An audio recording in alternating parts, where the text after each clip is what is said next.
ஓம் வாராகி தாயே போற்றி. அனைவருக்கும் வணக்கம். நான் உங்கள் சாந்தி பேசுறேங்க. இன்றைய பதிவுல நாம என்ன பார்க்க போறோம் அப்படின்னு பார்த்தீங்கன்னா, நாளை வெள்ளிக்கிழமை அமாவாசையும் இணைந்து வரக்கூடிய ஒரு அற்புதமான நாள். இந்த நாள்ல நீங்க குளிக்கக்கூடிய தண்ணீர்ல இந்த ஒரு பொருளை சேர்த்து குளியுங்கள். செல்வம் அதிகரித்து கொண்டே இருக்கும். ஆமாங்க, அது என்ன பொருள் அப்படிங்கிறத பத்தி தெளிவாக நம்ம இந்த பதிவுல பார்க்கலாம். அதற்கு முன்னாடி நம்ம சேனலை சப்ஸ்கிரைப் பண்ணாதவங்க சப்ஸ்கிரைப் பண்ணிக்கோங்க. இப்போ பார்த்தீங்கன்னா, நாளைய தினம் அப்படிங்கிறது ரொம்ப ரொம்ப அற்புதமானது. சுக்கிரவார அமாவாசையாக வருகிறது. வெள்ளிக்கிழமை பொதுவாக மகாலட்சுமி தாயாரையும் சுக்கிர பகவானினுடைய ஆதிக்கம் நிறைந்த நாளாக இருக்கும். அதனுடன் அமாவாசையும் இணைந்து வரக்கூடியது ரொம்பவே அற்புதமான ஒரு நாள். இந்த நாள்ல நாம தவறாமல் இறை வழிபாட்டை செய்ய வேண்டும். பொதுவாக அமாவாசை அன்று முன்னோர்களுக்கு நாம தர்ப்பணம் கொடுப்போம். அது எந்த அளவுக்கு முக்கியமோ அந்த அளவுக்கு நாம அமாவாசை அன்று செய்யக்கூடிய வழிபாடுகள் பரிகாரங்கள் அனைத்திற்குமே அதிகப்படியான பலன்கள் கிடைக்கும். எப்பொழுதுமே பௌர்ணமி அமாவாசை தினங்கள்ல இந்த பிரபஞ்சத்துக்கிட்ட சக்திகள் நிறைய இருக்கும். எதிர்மறை ஆற்றல்கள் நிறைந்து இருக்கும். அன்றைய நாள்ல நாம செய்யக்கூடிய பரிகாரங்கள் வழிபாடுகள் மந்திர ஜபங்கள் அனைத்திற்குமே அதிகப்படியான பலன்கள் நம்மளுக்கு கிடைக்கும். அப்படி அற்புதமான நாளைய நாளை நாம தவறாமல் பயன்படுத்தி கொள்ள வேண்டும். காலையில நாம எழுந்திரிச்ச உடனே எல்லோருமே குளிப்போம் இல்லைங்களா?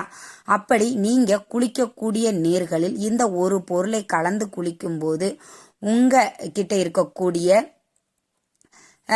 எதிர்மறை ஆற்றல்கள் அத்தனையும் விலக்கி ஒரு நேர்மறை ஆற்றல்கள் பெருக்கும். அதே மாதிரி பார்த்தீங்கன்னா, உங்க உடம்புல இருக்கக்கூடிய தீய சக்திகளை விரட்டி அடிக்கும்.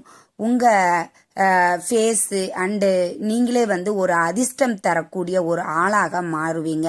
நிறைய பேர் ஒவ்வொருத்தவங்க சொல்லுவாங்க தெரியுங்களா உங்களுக்கு, இவங்க கையால் பொருள் வாங்கினா மடமடமடன்னு வியாபாரம் ஆயிடும்பா, ரொம்ப ராசியான ஆள் அப்படிம்பாங்க. இதெல்லாம் என்ன காரணம் அப்படின்னு பார்த்தீங்கன்னா, அவங்க ஒரு சில விஷயங்களை கடைப்பிடிப்பாங்க. அதுல ஒரு விஷயம்தான் இப்ப நான் சொல்லக்கூடியதே. நாளைய தினம் வெள்ளிக்கிழமையோடு நம்மளுக்கு அமாவாசையும் இணைந்து வர்றதை சுக்கிரவார அமாவாசை அப்படின்னு சொல்லுவாங்க. இந்த சுக்கிரவார அமாவாசை அன்று நீங்க குளிக்கக்கூடிய நீரில் பன்னீரை கலந்து குளிக்கணும். ஒரே ஒரு மூடி நீங்க ஊத்துனீங்கன்னா போதும். இப்போ ஒரு பக்கெட் நீங்க தண்ணி வச்சிருக்கீங்க அப்படின்னா அந்த ஒரு பக்கெட்ல ஒரு மூடி பன்னீரை கலந்து நீங்க குளிச்சிடணும். அடுத்தது உங்களுடைய கணவர் குளிக்கிறாங்க அப்படின்னாலும் அவங்களும் அந்த பக்கெட்ல ஒரு பக்கெட் பிடிச்சு வச்சுட்டு ஒரு மூடி பன்னீர் ஊற்றி குளிக்கணும். இப்படி நீங்கள் உங்கள் ஃபேமிலியில் எத்தனை பேர் இருக்கிறாங்களோ எல்லாருமே பன்னீர் ஊற்றி குளிக்கணும். ரொம்ப விசேஷம். அதற்கப்புறமாக பார்த்தீங்கன்னா, இதில் நான் மாதவிடாய் காலத்தில் இருக்கிறேம்மா, நான் குளிக்கலாமா அப்படின்லாம் ஒன்றுமே நீங்கள் கவலைப்பட வேண்டாம். வயது வருமின்றி எந்த ஒரு தீட்டா இருந்தாலும் சரிங்க, நீங்கள் தாராளமாக இந்த பன்னீரை கலந்து குளிக்கலாம். இந்த பன்னீருக்கு நல்ல சக்திகளை பணத்தை வசியப்படுத்தக்கூடிய தன்மை அதிகமாக உள்ளது. பொதுவாகவே எல்லா தெய்வங்களுக்கும் உகந்தது இந்த பன்னீர். எல்லா தெய்வங்களுக்கும் பார்த்தீங்கன்னா பன்னீர் அபிஷேகம் கட்டாயம் பண்ணுவாங்க. கோவில்களில் இந்த பன்னீரை அதிகமாக அவங்க பயன்படுத்துவாங்க. என்ன காரணம் அப்படின்னு பார்த்தீங்கன்னா, இந்த பன்னீர் மகாலட்சுமி தாயாருக்கும் உகந்த ஒரு அற்புதமான ஒரு பொருள். எப்பவுமே வாசனை நிறைந்த இடங்கள்ல மகாலட்சுமி தாயார் வாசம் செய்வாள். அப்படி எங்கெல்லாம் வாசம் வீசுகிறதோ அங்கெல்லாம் நீங்க இந்த மகாலட்சுமி தாயார் வாசம் செய்வாள். அதனாலதான் நான் நிறைய தடவை நிறைய பதிவுல நான் சொல்லியிருக்கிறேன், உங்க பூஜை அறைய நறுமணமிக்க ஒரு இடமாக வச்சுக்கோங்க அப்படின்னு.